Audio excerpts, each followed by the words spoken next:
It all began with a simple glass jar, an unassuming vessel that would soon become a world unto itself.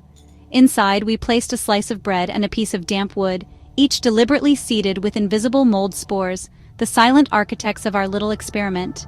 For weeks, the sealed jar sat undisturbed in the lab, a monument to stasis, a tiny, self-contained ecosystem under observation. Initially, life flourished. The first sign was the bloom of fuzzy gray-green mold that crept aggressively across the surface of the bread, a vibrant display of fungal expansion. But that initial burst of growth was fleeting. Soon the mold began to wither, its vibrant color fading. The jar fell silent. The once rapid growth ground to a halt, leaving an unsettling stillness in its wake. The intricate network of mycelium, once a thriving web, turned a dull, lifeless brown, a stark visual indicator of decay. It seemed our experiment had reached its conclusion, a failed world in a bottle, a miniature tragedy of limited resources. But this stillness, we would soon discover, was profoundly deceptive, more a held breath, a moment of suspended animation, than a true and final ending. From the outside, the jar presented a picture of lifelessness, resembling a tomb for a failed civilization. All condensation had vanished from the glass, the air inside seemingly exhausted, incapable of supporting further life. Day after day, we watched and meticulously documented the lack of change, recording the static conditions as if they were significant events in themselves. The world outside the lab spun on, oblivious to the drama unfolding within our small glass enclosure. But inside the jar, time seemed to have frozen, trapping the mold in a perpetual state of dormancy. It appeared that life, in its most vigorous form, needed open systems, a constant exchange of energy and resources to truly thrive. The jar served as a stark proof of what happens when resources are depleted, when the well of sustenance runs dry. Yet fungi, as we were about to be reminded, are not like other organisms. They operate by their own unique set of rules. They are masters of transformation, patient and relentlessly opportunistic, capable of surviving and adapting in ways that defy conventional understanding. Even beneath what appeared to be a lifeless surface, a complex web of hidden processes was quietly at play, unseen but far from dormant. The vast fungal network, the mycelium, was not truly gone. It had simply retreated from view. Instead, it was undergoing a fundamental change in strategy, adapting to the harsh new reality within the jar. The fungus was reallocating its dwindling resources, quietly preparing for a different kind of existence, a transformation we couldn't yet imagine. This pervasive quiet was not an endpoint, a final curtain call, but a strategic retreat, a calculated gathering of strength in preparation for an unexpected second act. The jar, once a simple experiment, became an object of intense fascination, a self-contained microcosm mirroring the fate of a planet slowly running out of air and food. Initially, we had anticipated a simple, predictable story of bloom and bust, a straightforward fungal life cycle. But what we were actually witnessing was something far more complex and mysterious, a testament to the resilience of life. The apparent death of the fungus felt strangely incomplete, a loose end in the narrative, a narrative paused abruptly mid-sentence, leaving us hanging in suspense.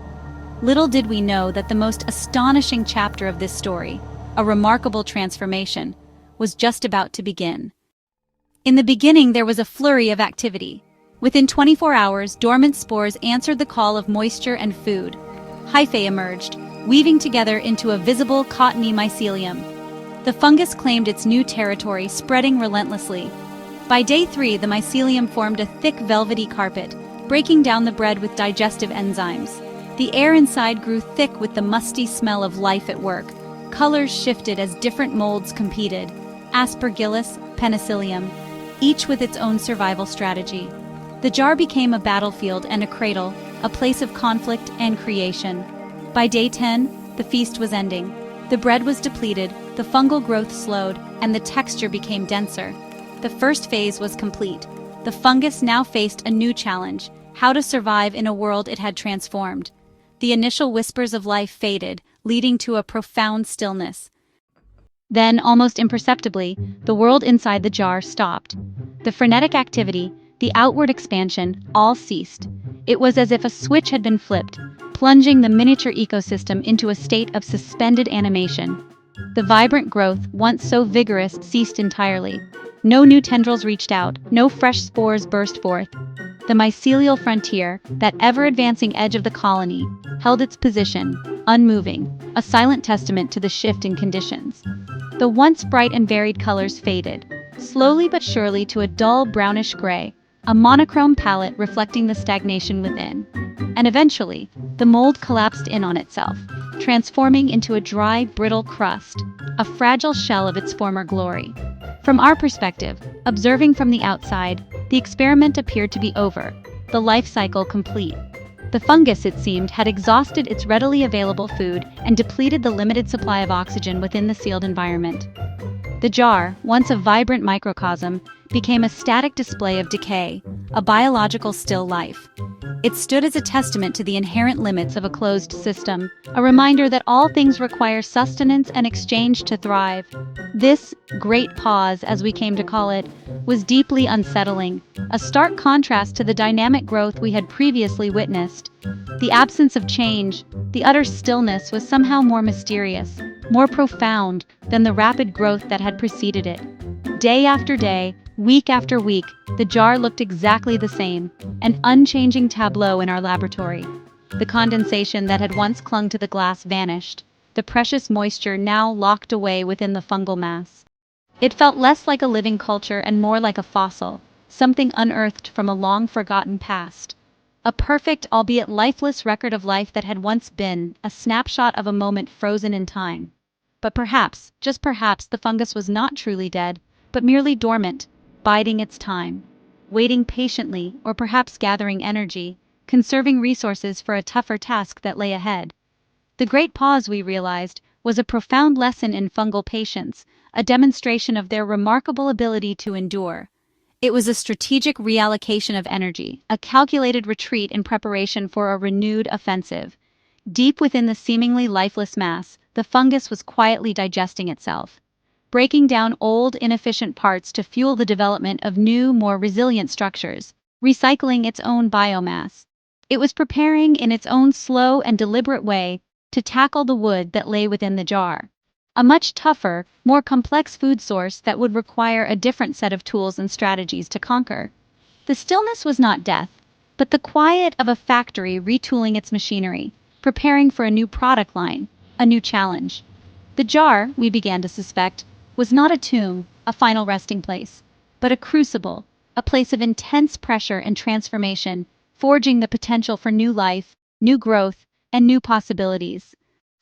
To understand the jar, we must understand fungi. They are decomposers, recycling the planet's dead matter. In our jar, the fungus first devoured the bread, fueling rapid expansion. But a closed system means finite resources. Once the easy food is gone, adaptation is key.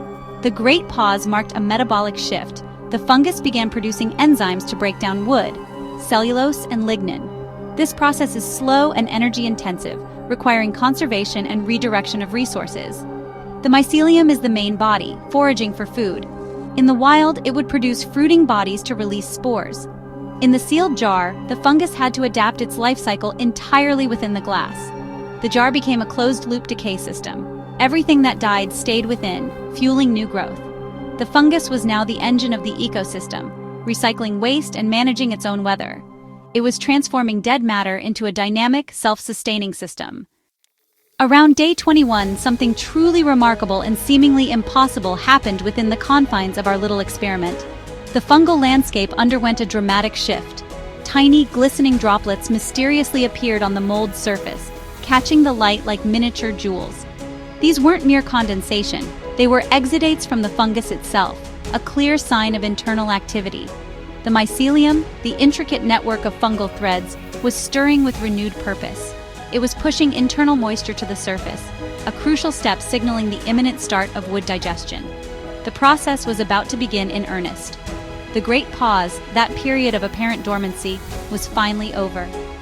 A new, finer mycelium, almost like delicate lace, began to spread delicately over the wood's surface. This was slow, deliberate growth, not a frantic rush, but a measured advance. Hyphae were now actively tunneling into the wood, seeking sustenance. They were dissolving lignin and cellulose, the very building blocks of the wood itself. The wood showed faint, dark lines, subtle pathways marking where the fungus had advanced its reach. Then, on day 30, a vibrant yellow color burst onto the scene, a striking contrast to the previous hues. Tiny, coral-like fruiting bodies emerged, leading us to believe it was possibly a slime mold making its presence known. The changing chemistry within the jar, orchestrated by the first mold to colonize the wood, created the perfect, welcoming conditions for new life forms to establish themselves. The jar was not a monoculture, dominated by a single species, but a succession of life. It was an evolving ecosystem, constantly adapting and changing. The first fungus paved the way for others to follow, modifying the environment. It was breaking down complex resources and fundamentally changing the environment to suit new inhabitants. The yellow slime mold, with its need for pre-digested wood, could now thrive in this altered landscape. We witnessed a miniature ecological succession, a compressed version of nature's grand design. This is a process that typically takes years to unfold in the vast expanse of a forest, but here, it was unfolding before our eyes in a matter of days. The jar was now an alchemical vessel, fungi transforming their world. The bread became a dark sludge, fully integrated into the mycelial mat. The wood softened, shrinking as fungi converted its carbon into their bodies and released it as gas. This is the great work of fungi turning death into life, solid into ethereal and back again. The sensory details changed. The smell, the colors, the textures.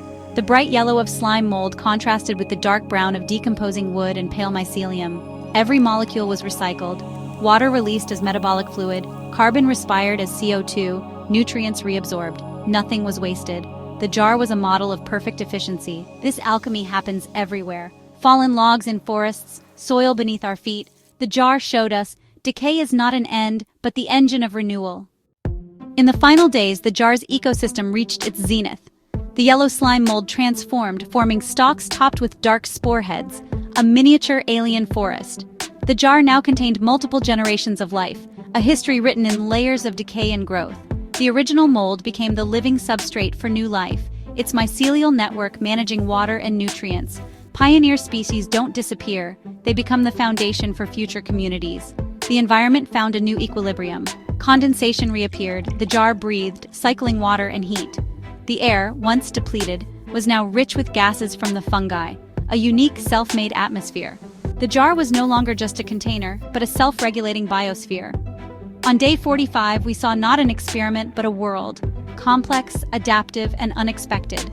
The jar was a story of death, transformation, and rebirth, a testament to life's relentless creativity. Our 45-day journey with the jar ends, but its story is endless. We expected a simple experiment in decay, but witnessed a cycle of succession, adaptation, and renewal. The fungus, faced with limitation, changed its world and created opportunities for new life. The jar became a symbol of nature's refusal to accept an ending. This principle drives life on Earth. Ecosystems adapt, persist, and renew in the most unlikely places. Fungi are the unsung heroes, architects of resilience, turning what is over into what is next. The jar reveals that decay and decomposition are engines of life, not its end. It's a miniature model of our planet, a closed system where resources must be endlessly recycled. In every ending, there is a seed of a new beginning. Nature's story is never truly over. The mystery is never fully unsealed.